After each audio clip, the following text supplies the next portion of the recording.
Night Chapter 17 at the clinic. Bat loved going to Mom's veterinary clinic. If it were up to him, he would go with her every time she had work, instead of staying home with Janie. But Mom said that as much as she loved having Bat at her work with her, all his questions sometimes kept the vet techs from doing their jobs.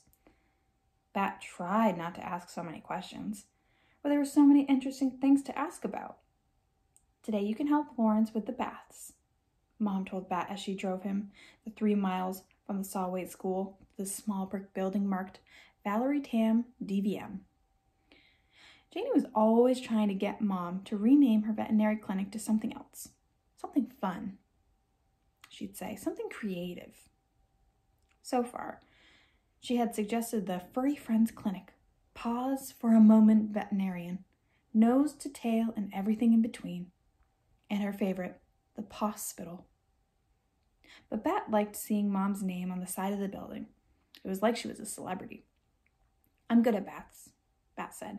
Yes, said Mom, you certainly are. When he pulled open the heavy glass door at the front of the brick building, Bat was overwhelmed by smells and sounds. The lavender peppermint spray that was used to clean up pet accidents, the wet dog scent of shampooing going on in the back room, barking, barking, and barking, a phone ringing, people talking, a cat's yowl. If there were this much ruckus at school, at the playground, or anywhere else at all, Bat would definitely need his earmuffs. But here, the sounds and the smells didn't bother him. Even the flickering fluorescent light, that's another hard one to say, flickering fluorescent, didn't irritate him very much. Suzanne stood behind the counter running a lady's credit card through the machine with one hand while she answered the ringing phone with the other. Dr. Tam's office, she said, waving hello at Bat as he walked in.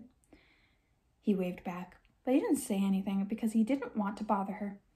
It used to be that he didn't notice if people were busy with other things, but he was better at that now. At least he usually was. An old lady, old like a grandmother, sat on the bench in the waiting room. She held a box on her lap. Bat stopped in front of her. What kind of animal do you have in that box? It's my cat, Pickles. The lady said, he's not feeling 100%. What are his symptoms? Bat asked. Are you the veterinarian? The lady asked. No, said Bat. Not yet. Ah, the lady said. Well, he has indigestion and he hasn't been very hungry lately. There were lots of things that this could be. Bat looked up at his mom, who stood next to him listening. She shrugged. I'll have to examine Pickles to know what's wrong, she said. Then she turned to the lady. I'll see you and Pickles in a minute or two. I hope Pickles feels better soon, Bat said. He then followed Mom through the door that separated the waiting room from the back, and he watched as she took her white coat from its hook. She put it on, and then Mom was Dr. Tam, a veterinarian, better than a superhero. One day, Bat would also have a jacket just like Mom's. It would be white, and it would have 5 buttons, and it would have the words Dr. Tam, DVM, embroidered just above the heart. Of this, Bat was 99.9% sure, because that was as sure as you could be about anything. I've got to go see patients, Mom said. You stay close to Lawrence and be a help, okay? Hey, Bat Boy, what's up? Lawrence was the only person who called Bat Boy. Mom rescued a skunk kit and we're raising it. She says we have to give him to the rescue in a month. Well, 3 weeks now, but I'm going to change her mind. We named him Thor, Bat said. Lawrence laughed. I know all about the kit, he said. Who do you think is taking care of him while you're at school? You are, said Bat. Are you taking good care? Are you doing a good job? Lawrence rumpled Bat's hair, and Bat smoothed it down. Of course I'm doing a good job, Lawrence said. It's the only kind of job I know how to do. Look. He reached into the neck of his shirt and pulled out the strangest necklace Bat had ever seen.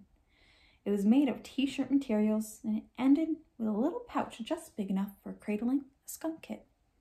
Is Thor in there? Bat asked. Lawrence nodded.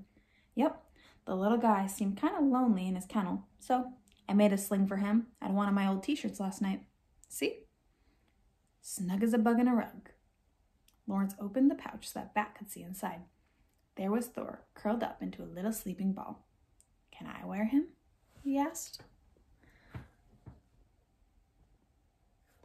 Sorry.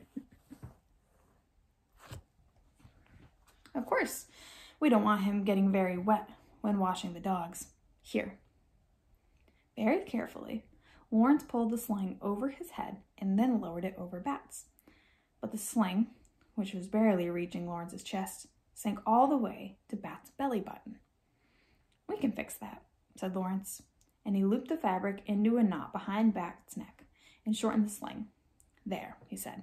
Now you're a marsupial bat. There are no marsupial bats, Bat said. Marsupial infants need to have strong arms and claws to climb into their mother's pouch. Bats have wings. Bat peered into the pouch to see if Thor had been disturbed by the movement, but the kit was still fast asleep. He's got more fur than he had this morning, Bat said. I can see the black and white starting to grow in. They grew up so fast, Lawrence said.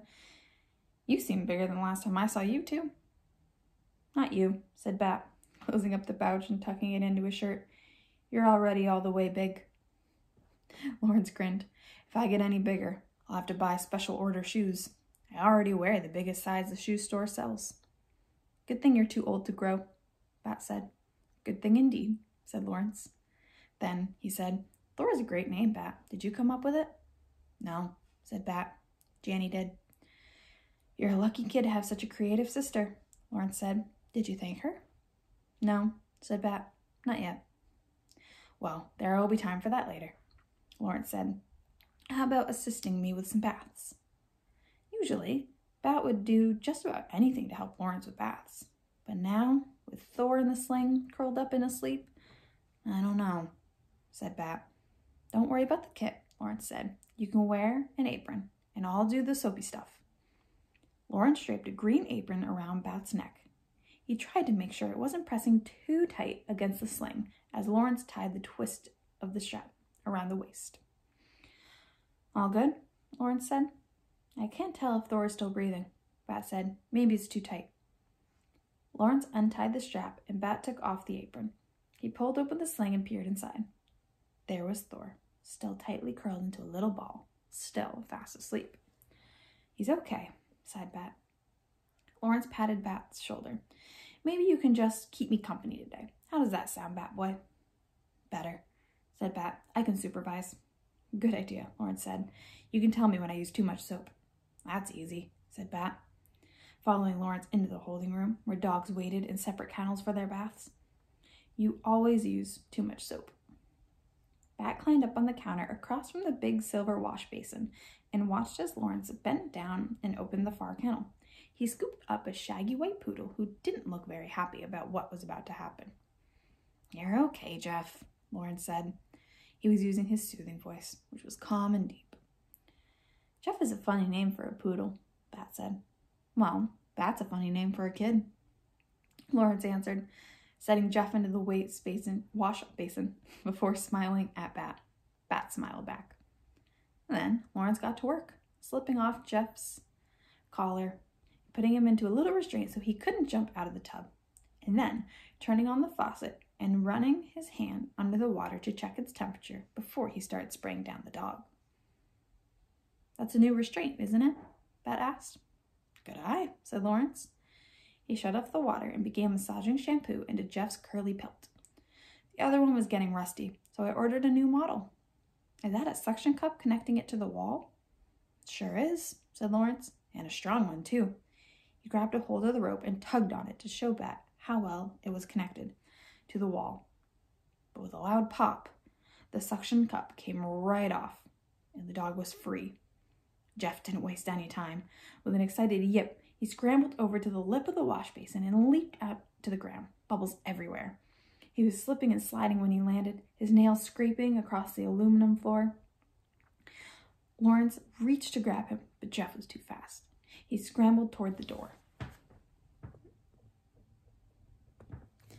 Bat pulled his legs up onto the counter and crossed them, one arm wrapping protectively around Thor in his sling. The air smelled like warm, wet dog and strawberry shampoo.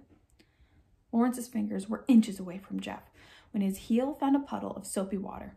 One moment he was standing, and the next moment he was flat on his back. Are you okay? Bat asked. But he didn't climb down from his perch. His first priority was keeping that kit safe and dry. been better, Lawrence groaned. Jeff, who had discovered that the door was closed tight, returned to peer down at Lawrence. He lowered his head and lovingly licked Lawrence's cheek with his long pink tongue.